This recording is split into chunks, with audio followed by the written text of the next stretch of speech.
The topics and opinions expressed in the following show are solely those of the hosts and their guests and not those of W4CY Radio, its employees, or affiliates. We make no recommendations or endorsements for radio show programs, services, or products mentioned on air or on our web. No liability, explicit or implied, shall be extended to W4CY Radio or its employees or affiliates. Any questions or comments should be directed to those show hosts. Thank you for choosing W4CY Radio.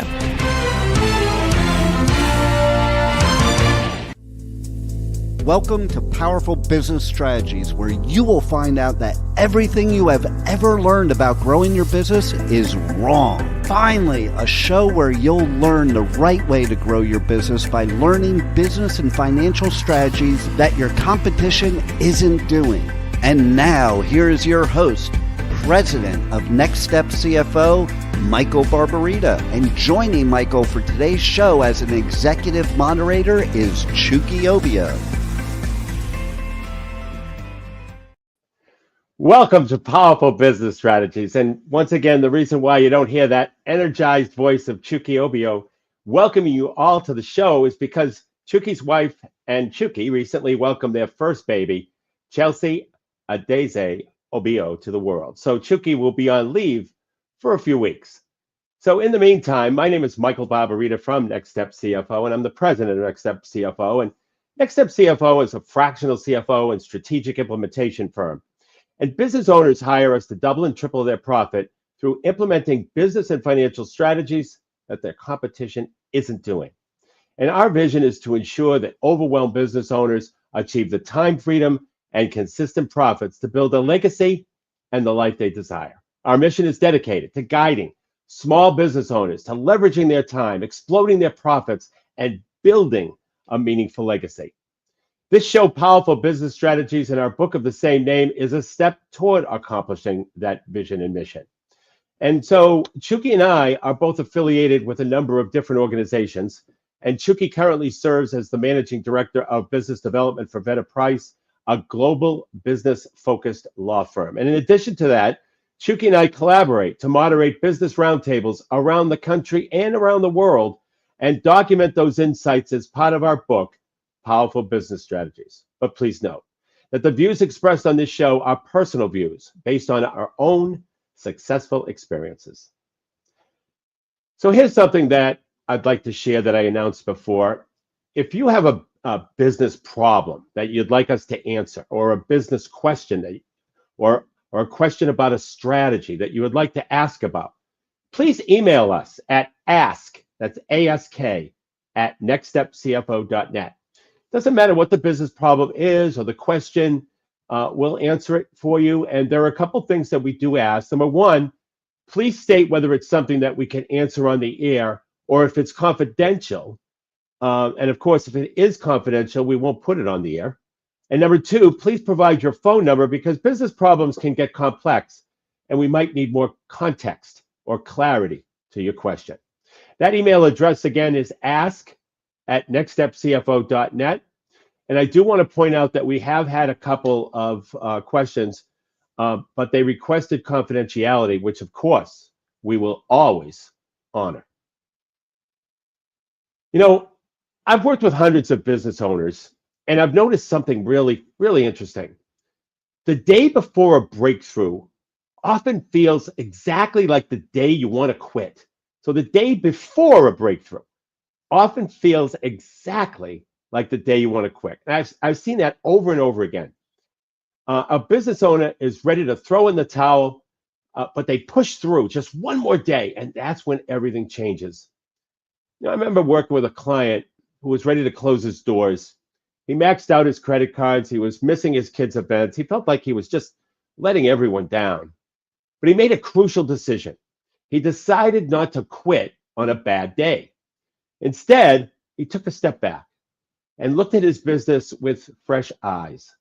Within 6 months, he had turned everything around and it was more profitable than ever. And here's what I'd like you to understand. The challenges you're facing right now, they're not signs you're failing. They're signs you're growing. Every successful business owner I know has faced moments where quitting seemed like the only option and the best option. The only difference between those who made it and those who didn't was the decision to keep going. Remember this, you didn't start your business because it was easy. You started it because you saw an opportunity to create something meaningful, to make a difference, to solve problems, to build a legacy. That vision you had when you started, it's still valid. The obstacles in your path right now are not roadblocks, they're stepping stones to your next level of success. So if you're having one of those days where everything seems impossible, take a deep breath. Don't make any big decisions when you're exhausted or frustrated. Instead, remember why you started. Focus on the problem. You can solve that today and keep moving forward. Because here's the truth. Success in business isn't about never falling on your face. It's about getting up one more time and taking the next step after the fall. So in today's topic, every business has hidden, buried treasure within it. I know this because I've helped hundreds of business owners uncover hundreds of thousands of dollars in overlooked revenue. And you might be thinking, well, not in my business. I've looked everywhere. But here's the truth. The opportunities aren't hiding where you're looking. They're hiding where you're not looking. And today, I'm going to show you exactly where to look and how to unlock revenue potential that you didn't even know existed. Because the greatest opportunities often lie in plain sight. You just need to know where to focus your attention. So today, we're tackling something that every business owner needs to hear. Breaking the revenue ceiling. Hidden opportunities your competition is missing. You know, I recently worked with a client who was convinced that they'd maxed out their revenue potential. Now, they were doing everything right, at least they thought they were. Good marketing, solid operations, decent customer service, but they hit a ceiling. Does that sound familiar? When we discovered we then discovered three pockets of hidden revenue in their business that changed everything.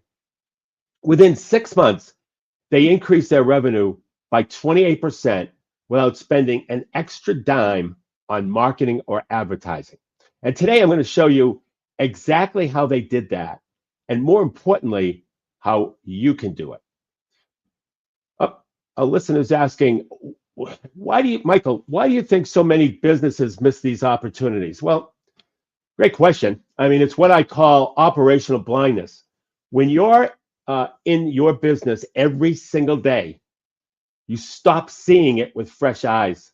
You develop routines, you develop habits that feel productive, but might actually be hiding massive opportunities. And let me give you a quick example. So a plumbing company was desperately spending money on marketing to get new customers. Meanwhile, they had a database of 3,000 past customers that they hadn't contacted in years. They were literally sitting on a gold mine, but couldn't see it because they were too busy looking elsewhere. Today, we're going to break down three major areas where revenue is hiding in plain sight. And that includes your current customer relationships, your operational inefficiencies, and your market positioning gaps. More importantly, I'm going to show you exactly how to find and capture that revenue. The best part is that these strategies don't require you to spend more money on marketing or advertising. They don't require you to work longer hours. They simply require you to look at your business differently and make some small little strategic adjustments, little tweaks to what you're already doing. So let's dive into the first major area where revenue is hiding in plain sight. Your current customer relationships. You know, most businesses are sitting on an absolute gold mine of untapped revenue in their existing customer base, but they're too busy chasing new customers to see it. And let me remind you, or maybe even share this statistic for the first time. I think I've said it before on the show. It costs 5 times more to acquire a new customer than to retain an existing one. Yet, when I ask business owners about their revenue growth strategy, 90% of them start talking about getting new customers. And here's a real example. A commercial cleaning company that was spending $10,000 a month on marketing to get new clients. And then they realized, they analyzed their customer data, and they discovered that they were losing 30% of their customers every single year, but they had no idea why. So they implemented what they called the revenue recovery system. So first, they looked at every customer they lost in the past 2 years, and they discovered that 70% of them left, not because they weren't happy, but because they never heard from the company, except, of course, if it was time to pay a bill. But this is very, very common, where we're overlooking current customers. So what this company did is they created a simple 3-step process that any business can implement right now. So step 1 was to create a customer reactivation campaign. Reach out to every lost customer with a "we want you back" offer. And the response was unbelievable, because 23% of those customers came back within 60 days. And keep in mind, too, that a lot of this is about understanding the data. God, we business owners hate the data and the numbers. We've got to identify as much data as we possibly can, because it makes it much easier to make decisions. This company, if they didn't do that revenue recovery system, they wouldn't have known that 70% of their customers, that they lost 70% of their customers, or that they weren't coming back, or that they didn't come back because they weren't being contacted. So step 2 is implement a customer touchpoint system. They mapped out every interaction with customers that they had, and identified gaps where they felt ignored. Then they created automated touchpoints to fill those gaps. And that could be as simple, that automated touchpoint could be as simple as a drip campaign. Step 3, develop a next logical purchase map. For every service they offered, they identified what a customer would logically need next. Boy, is that a great strategy. Then they created triggers to offer those services at exactly the right time. Next logical purchase map. Real valuable, something to do where you map out how the customer buys from you. Ooh, it's effective. And let me give you a quick example. When they did a deep clean of office carpets, they knew that within 3 to 4 months, those carpets would need a maintenance clean.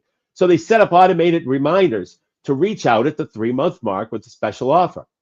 And their maintenance cleaning business increased by 45%. But here's the thing, they discovered that offices that got regular carpet cleaning also tended to need window cleaning services. So they started offering a bundled package, regular carpet and window cleaning at a slight discount. 80% of the customers took them up on the bundle, effectively doubling the revenue per customer. And so let me share another example from a completely different industry. So an auto repair shop was spending a fortune on advertising, and they realized from their customer data that they found that over 5,000 customers were in their database that they hadn't been, and they haven't been contacted in over a year. So they created a simple vehicle health check program. Every customer who hadn't been in for 12 months got a personalized invitation for a free 27-point inspection. 30% took them up on the offer. 80% of those needed some form of service, especially in auto repair.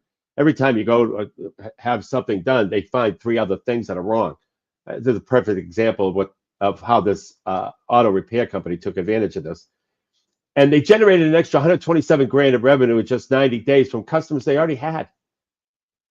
So let me share another powerful strategy for uncovering hidden revenue in your customer relationships. I call it the value ladder analysis. This is something that transformed a business in the home services industry. So this HVAC company was doing what everyone else does, annual maintenance contracts and emergency repairs. But when they analyzed their customer data, they discovered something really interesting. Once again, customer data. The customers who spent the most money with them weren't the ones with the biggest houses or the newest systems.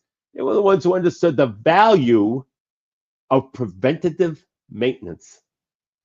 So they created what they called the total comfort journey, And instead of just selling maintenance contracts, they mapped out a 5-year plan for each customer. And it started with basic maintenance, but included indoor air quality assessments, energy efficiency upgrades, and smart home integration. That's educating the customer on these preventive maintenance programs that they offered. The key was that they weren't just selling services, they were creating a roadmap for their home comfort, for the customer's home comfort. And they showed customers how each step built on the previous one and how they could save money by planning ahead. And here's what ended up happening. Their average customer lifetime value increased from $3,200 to $8,700. And why is that? Well, because customers could see the whole journey in front of them. They weren't making isolated buying decisions. They were following an actual plan.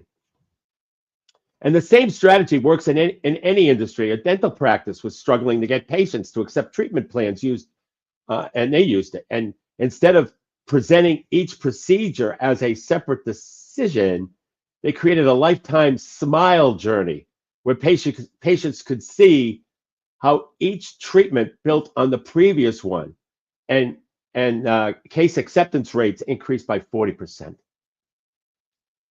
Oh, we have a question. So here's a question. Michael, what's the biggest mistake you see businesses make when trying to reactivate old customers? Great question. Well, the biggest mistake is leading with a discount or special offer.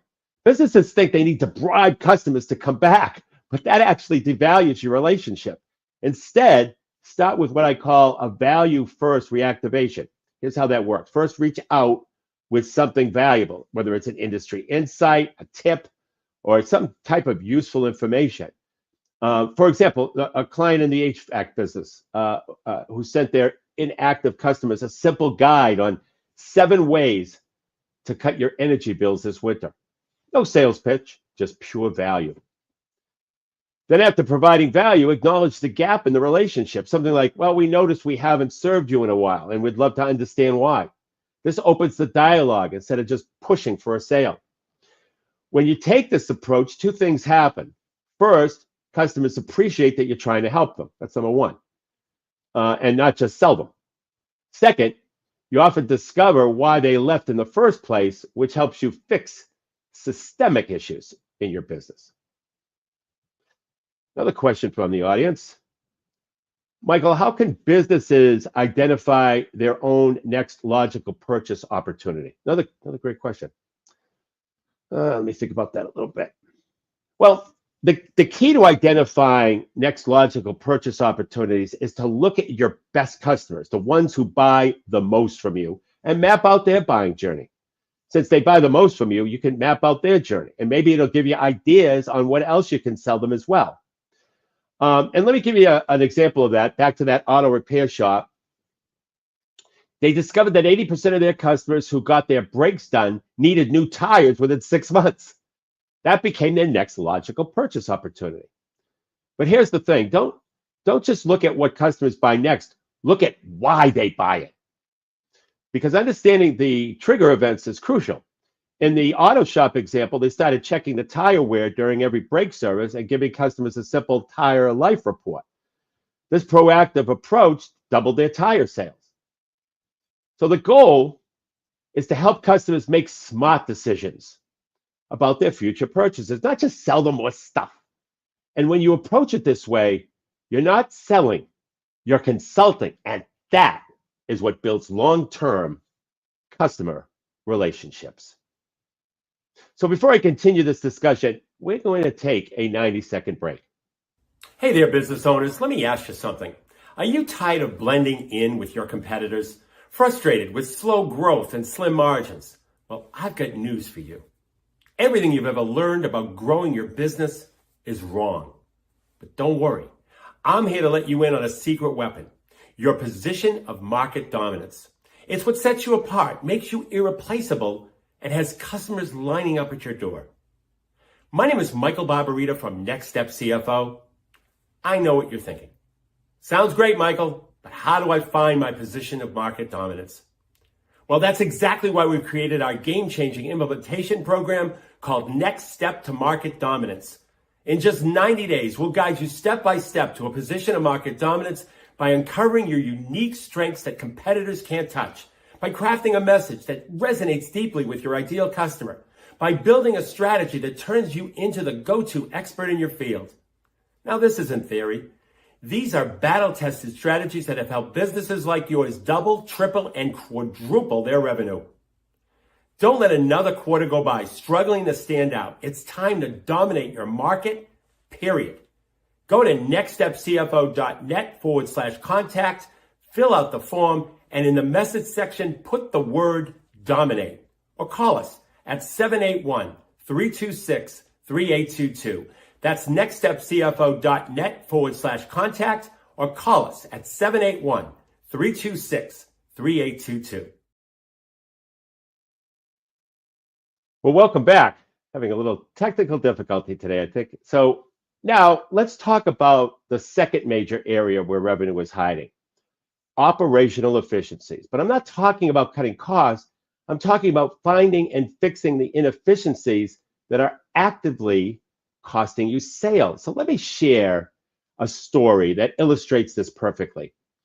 A manufacturing company was consistently missing delivery deadlines. Now, they thought they needed more staff and equipment to fix the problem, but when they analyzed their operations, they found something really interesting.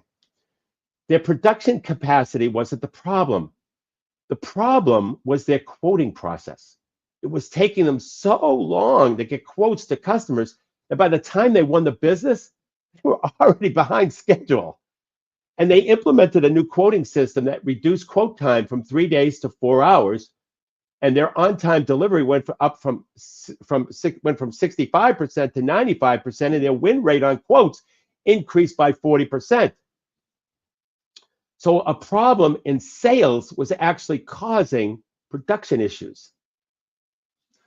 So this is what I call the revenue ripple effect. Every operational inefficiency creates ripples that eventually impact revenue.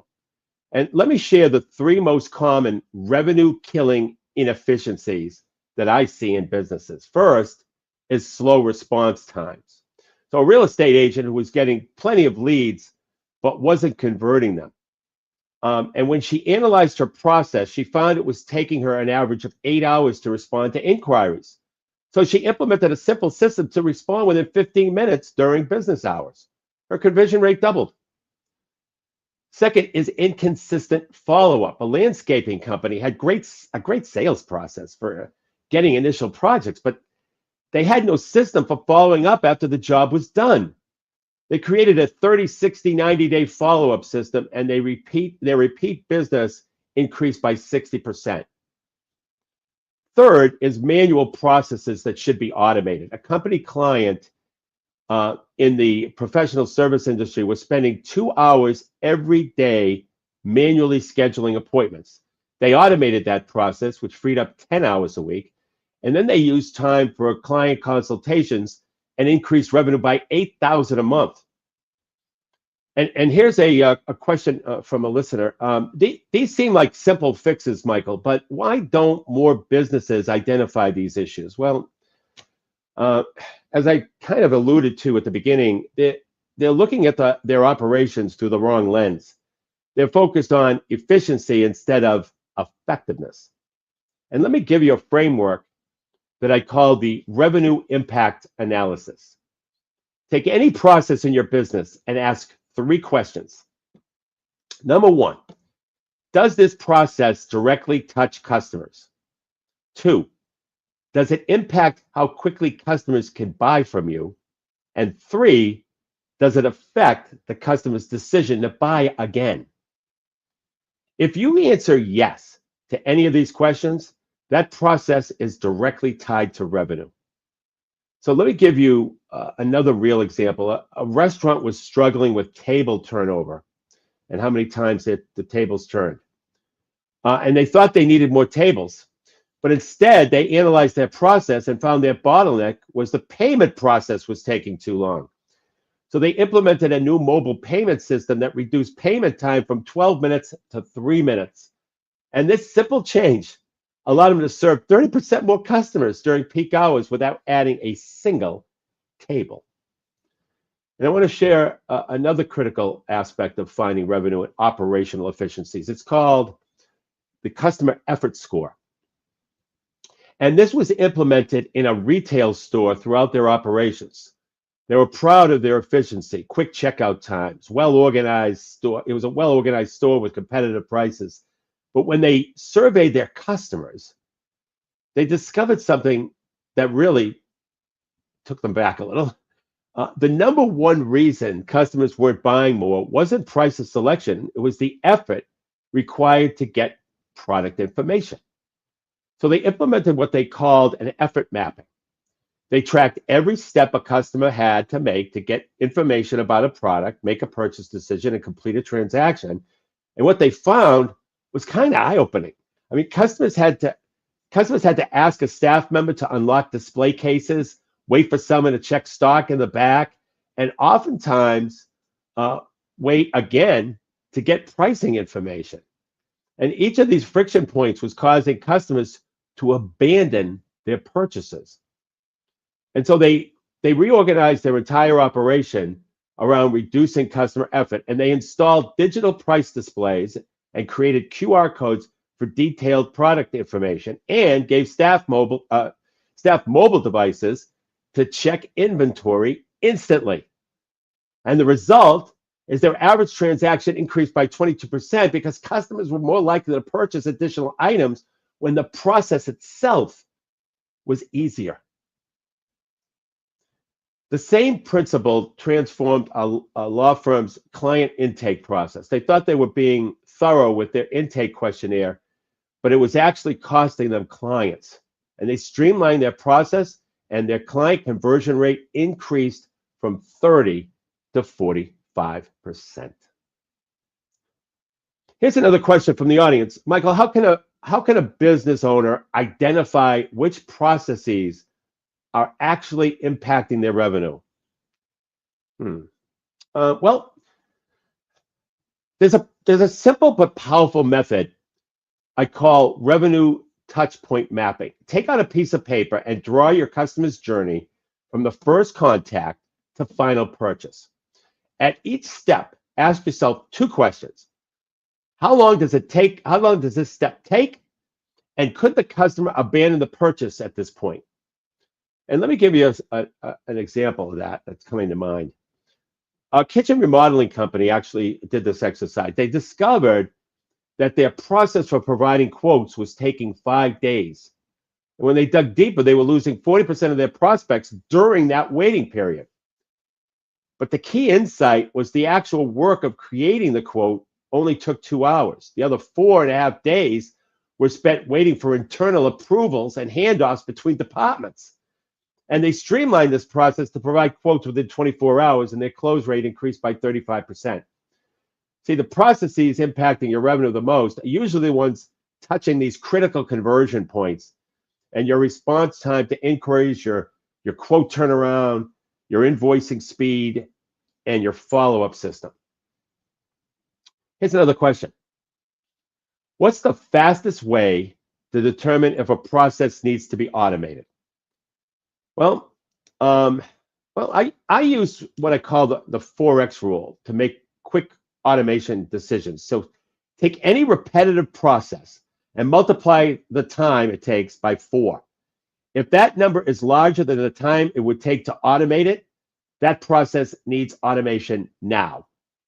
That's a quick and dirty way to do it. And give you an example. A company was spending 30 minutes every day manually creating work orders. That's 2.5 hours a week, or about 120 hours a year.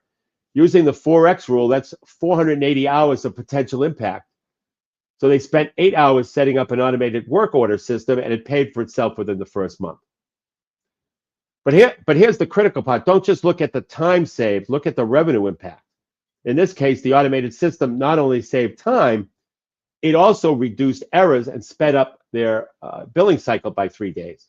And their cash improved by $20,000 in the first month alone. Remember, automation isn't about saving time. It's about removing the bottlenecks that are strangling your revenue growth. So before I continue this discussion, we're going to take a 90-second break. Hey there, business owners. Let me ask you something. Are you tired of blending in with your competitors? Frustrated with slow growth and slim margins? Well, I've got news for you. Everything you've ever learned about growing your business is wrong. But don't worry. I'm here to let you in on a secret weapon, your position of market dominance. It's what sets you apart, makes you irreplaceable, and has customers lining up at your door. My name is Michael Barbarita from Next Step CFO. I know what you're thinking. Sounds great, Michael, but how do I find my position of market dominance? Well, that's exactly why we've created our game-changing implementation program called Next Step to Market Dominance. In just 90 days, we'll guide you step by step to a position of market dominance by uncovering your unique strengths that competitors can't touch, by crafting a message that resonates deeply with your ideal customer, by building a strategy that turns you into the go-to expert in your field. Now, this isn't theory.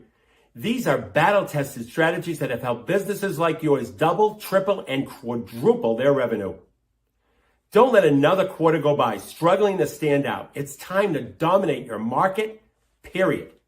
Go to nextstepcfo.net/contact, fill out the form, and in the message section, put the word dominate. Or call us at 781-326-3822. That's nextstepcfo.net/contact, or call us at 781-326-3822. So in our final segment today, let's talk about perhaps the biggest source of hidden revenue: market positioning gaps. These are the opportunities your competition is missing because they're all fighting over the same obvious market space. I call this the blue ocean strategy, and it's something businesses use to double or triple their revenue without necessarily working harder or spending more on marketing or advertising. So let me share an example. A home cleaning service was stuck in a price war with their competitors. Everyone was offering the same basic cleaning services at similar prices. And when they analyzed their market, they discovered there was a huge unmet need for specialized cleaning services for families with severe allergies and asthma. So instead of competing on price, they developed a specialized allergen-free cleaning program using specific products and processes. And they became the go-to service for this niche and were able to charge 40% more than their standard rates. Within 6 months, this program accounted for 35% of their total revenue. So here's a question from a listener. How can other businesses find similar opportunities? Well, basically it starts with 3 simple questions. And these are the questions that you need to be asked if you're creating your position of market dominance. These are questions that need to be asked. But they also work here in finding hidden revenue. The first question is, what problems in your industry does nobody solve well? So what problems in your industry does nobody solve well? Second, what customer segments are being ignored or underserved? What customer segments are being ignored or underserved? And then third, what additional services do your best customers wish you offered? What additional services do your best customers wish you offered? So let me give you another example. So a landscaping company that was competing in a crowded market had a situation where everyone was offering the same services: mowing, planting, basic maintenance. Through the market gap analysis, they discovered that many of their residential clients also owned rental properties, but had to deal with multiple vendors for those properties.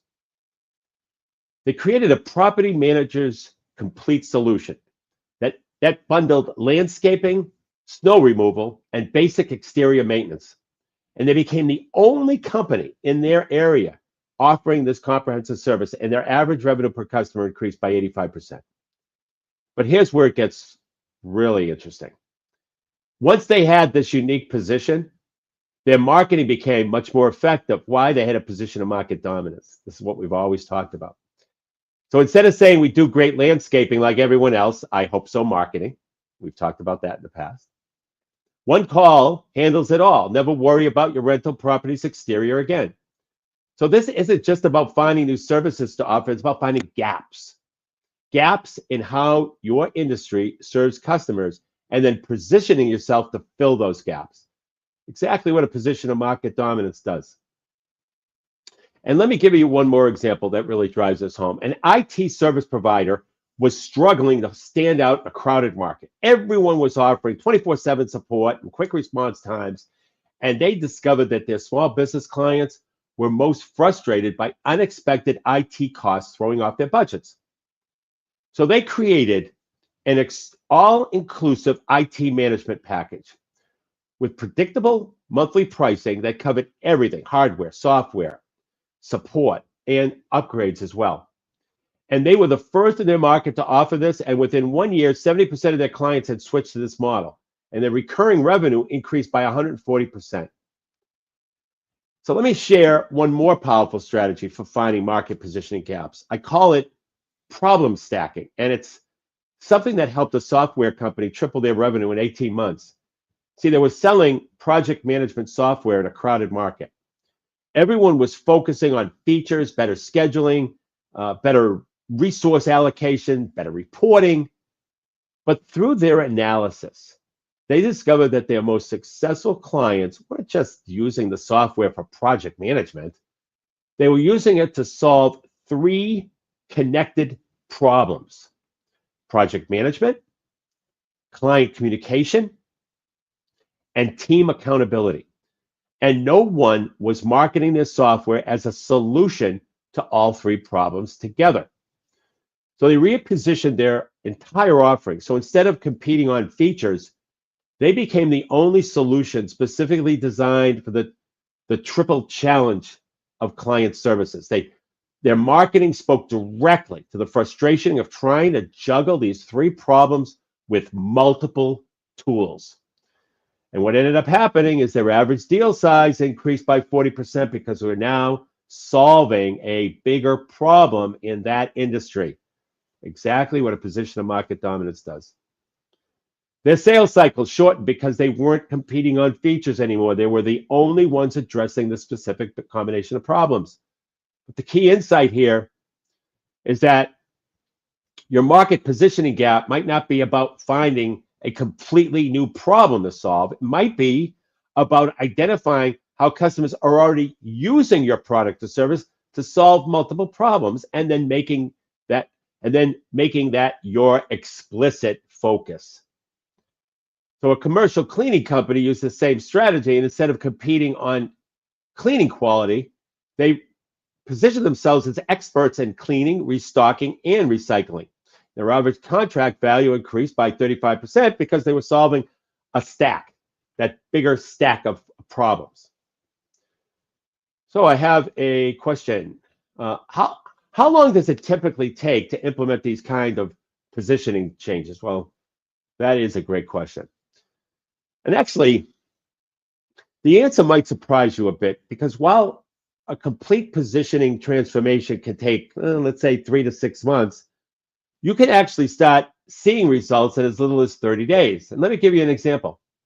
So a commercial cleaning company that wanted to reposition as an allergen-free workplace specialist, instead of trying to transform their entire business overnight, they started with a little pilot program for just 3 of their best clients. Remember, I've said in previous shows, the beautiful thing about being in business is you can test things. So they tested it with a pilot program for just 3 of their best clients. And within 30 days, they had testimonials and case studies for from these pilot clients. Within 60 days, they had refined their process and pricing. And by the 90th day, they were rolling it out with all that new positioning. And the key is they were generating revenue from the new positioning while they were developing it. And here's what I tell every client: don't wait until everything's perfect. Start with a small segment of your business, prove the concept, and then scale it up. This approach not only reduces risk, but it actually speeds up implementation because you're learning and earning at the same time. There's another question. Another question. What if a business owner tries this and their competition copies them? That's a good question. Well, this is probably the concern that I hear, I would say, the most often. And I love addressing it because it reveals a fundamental truth about market positioning. When you do it right, it's actually very difficult to copy effectively. And here's why. True market position isn't just about what you say, it's about how you operate. Let me share a quick example. Remember that IT company I mentioned earlier that created this all-inclusive, predictable pricing model? Well, within 6 months, 3 competitors tried to copy them. But here's what happened. Those competitors couldn't make the model profitable because they hadn't done the operational work behind the scenes and they had no data to look at. Once again, data. And they didn't have the systems, the processes, or the cost management structure to make it work. They were copying the message without copying the methodology. And this is why I tell clients, don't worry about being copied. Focus on being first and being the best. And by the time your competition tries to copy you, you should already be innovating the next evolution of your positioning. Remember, the goal isn't to find a position you can defend forever. The goal is to stay one step ahead by continuously evolving. So before I continue this discussion, we're going to take a 90-second break. Hey there, business owners. Let me ask you something. Are you tired of blending in with your competitors? Frustrated with slow growth and slim margins? Well, I've got news for you. Everything you've ever learned about growing your business is wrong. But don't worry. I'm here to let you in on a secret weapon. Your position of market dominance. It's what sets you apart, makes you irreplaceable, and has customers lining up at your door. My name is Michael Barbarita from Next Step CFO. I know what you're thinking. Sounds great, Michael, but how do I find my position of market dominance? Well, that's exactly why we've created our game-changing implementation program called Next Step to Market Dominance. In just 90 days, we'll guide you step by step to a position of market dominance by uncovering your unique strengths that competitors can't touch, by crafting a message that resonates deeply with your ideal customer, by building a strategy that turns you into the go-to expert in your field. Now, this isn't theory. These are battle-tested strategies that have helped businesses like yours double, triple, and quadruple their revenue. Don't let another quarter go by struggling to stand out. It's time to dominate your market, period. Go to nextstepcfo.net/contact, fill out the form, and in the message section, put the word dominate. Or call us at 781-326-3822. That's nextstepcfo.net/contact, or call us at 781-326-3822. Welcome back. And remember, if you missed any part of this show or any of the previous shows, you could go to our website, powerfulbusinessstrategies.com. That's powerfulbusinessstrategies.com, and you could catch up on everything, including all of the important shows regarding position of market dominance, buyer's journey, I hope so marketing, the 7-step pathway to profit formula, and all of those wonderful strategies. And so as we wrap up today's show on breaking the revenue ceiling, let's recap the 3 major areas where revenue is hiding in your business and the specific actions you could take to capture it. First, we talked about mining your current customer relationships. Well, remember that 3-step revenue recovery system. Reactivate lost customers, implement regular touch points, and create your next logical purchase map. Stop by listing every customer you haven't heard from in the past year. That's your immediate opportunity list. Second, we covered operational inefficiencies that are killing your revenue, and use the revenue impact analysis framework that we discussed. Look at every process that touches customers or impacts their buying decisions. Start with your response times. That's often the quickest win. Finally, we explored market positioning gaps. Use the market gap analysis questions we covered to find underserved needs in your market. Remember, you don't need to reinvent your business. You just need to package and position your services in a way that solves problems that your competition is ignoring. Here's a quick question from a listener. Michael, if we want to start implementing these strategies, what's the first step that we should take? Well, that's another good question. So start with the customer reactivation strategy. That's always the path to least resistance, and it's the fastest path to revenue because these are people who already know and trust you. I mean, I look at that as now revenue. You know, you have this customer database. You need to constantly communicate with it, and then make a list of every customer you haven't served in the past year, and reach out with a value first approach, not just a sales pitch.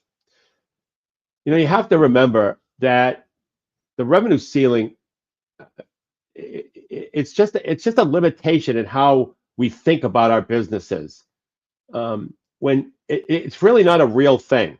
The revenue ceiling isn't really a real thing. It's like I said, it's this limitation on how we think about our businesses. When you start looking in the right places, you'll find opportunities for growth that your competition is completely missing. I'd like to give you a little bonus information and content before we sign off. So we talk a lot about position of market dominance, and it's really the strategy that drives all of your revenue, and it's really the strategy that your competition isn't doing. And it starts, we talked about it a little earlier today, we've talked about it in previous shows. It starts with identifying the problem that the customer has and doesn't want. And one of the ways that I have found to be very effective to identifying the problem is identifying your ideal customer through writing a customer avatar. Now, I know you've heard it before, I get it. And but what it does is it really opens up your mind. And in your customer avatar, you talk about one customer and one customer only. And you'll be surprised. And by the way, it's your ideal customer. And you'll be surprised on the things that you'll uncover that are problems in your industry that because you're thinking like this ideal customer. And you really got to spend some time on this. And remember, we're talking about one customer. You need to name that customer. In my customer avatar, my customer's name is Harry Harper. He's 43 years old. He's in the construction business. And so you need to get right down to the detail. And I've got details in my avatar, including some of the vices that Harry has that's preventing him from being the business owner that he can be.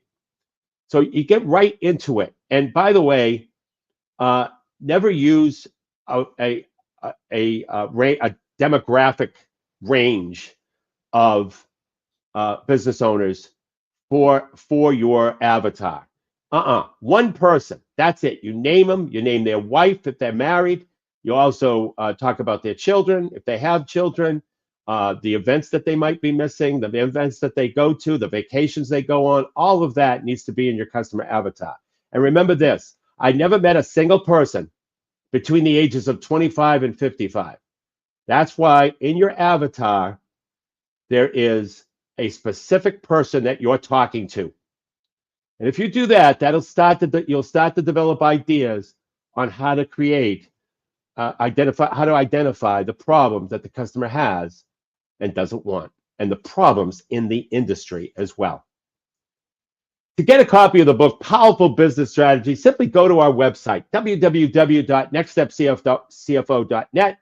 It's totally complimentary. Until next Monday at noon Eastern Time. For Chucky Obio, my name is Michael Barbarita, and remember, don't keep doing what your competition is doing. You have been listening to Powerful Business Strategies, finding out that everything you ever learned about growing your business is wrong. Tune in next week and every week at noon Eastern Time on W4CY Radio with your host, Michael Barbarita of Next Step CFO and moderator Chucky Obio.